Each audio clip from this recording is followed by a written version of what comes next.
La dernière fois, je discutais de séduction avec une femme et elle m'expliquait que pour elle, la séduction, c'était comme un jeu d'échecs. Et je pense que cette vision de la drague, où il y aurait deux opposants qui s'affrontent l'un contre l'autre, elle est partagée par beaucoup de gens, hommes et femmes. Et je pense que c'est un piège que nous tend notre société actuelle, notre société féministe actuelle, et c'est un piège dans lequel il ne faudrait surtout pas tomber.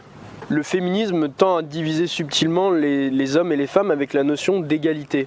En effet, dans la notion d'égalité, il y a le principe de calcul, de négociation entre les sexes, c'est à qui aura le plus de points dans son camp au final. Et ça, c'est illustré quotidiennement par des querelles complètement stupides, comme la dernière en date, c'est le manspreading.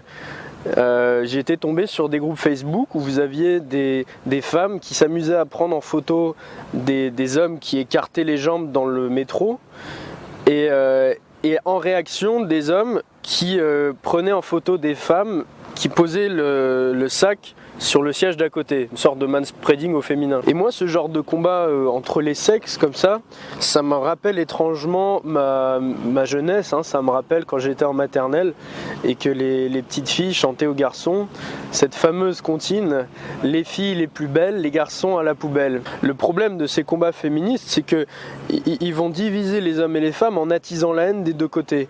On va attiser la haine des femmes en leur faisant croire qu'elles continuent à vivre sous la domination masculine, que les hommes ont encore des tonnes de privilèges sur elles, on les excite avec ça, on leur fait croire que les hommes n'ont qu'une motivation dans la vie, c'est de les baiser, de les dominer, de les enfermer dans la cuisine et puis de leur couper la parole.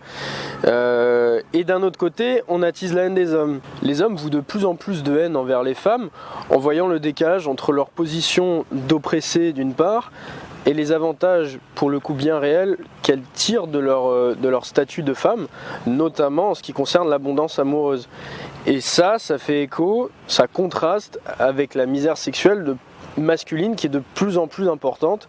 Et si vous ne me croyez pas, il suffit d'aller voir le forum jeuxvideo.com 18-25 pour s'en rendre compte. Les hommes et les femmes commencent de plus en plus à penser que séduire consiste à aller voler, à aller prendre quelque chose au sexe opposé, c'est-à-dire à l'ennemi. Beaucoup de gars pensent qu'ils vont importuner ou déranger la fille, mais s'ils pensent comme ça, c'est parce qu'ils ont une vision erronée de la drague, où justement ils pensent qu'aller draguer, c'est aller arracher un numéro, arracher une baise, et ils n'arrivent pas à concevoir que la fille, elle puisse avoir autant envie que de coucher, et qu'elle ne le fait pas par gentillesse ou par pitié. Elle le fait bien parce qu'elle tire un intérêt de cette relation. C'est pas juste moi-je qui prends à l'autre sexe, c'est un partage, c'est de la complémentarité justement. La complémentarité qui est une notion qui est de plus en plus effacée par l'égalité. C'est pour ça que si vous y allez pour arracher quelque chose, pour essayer de vaincre comme dans un jeu d'échecs, et bien évidemment vous allez être stressé.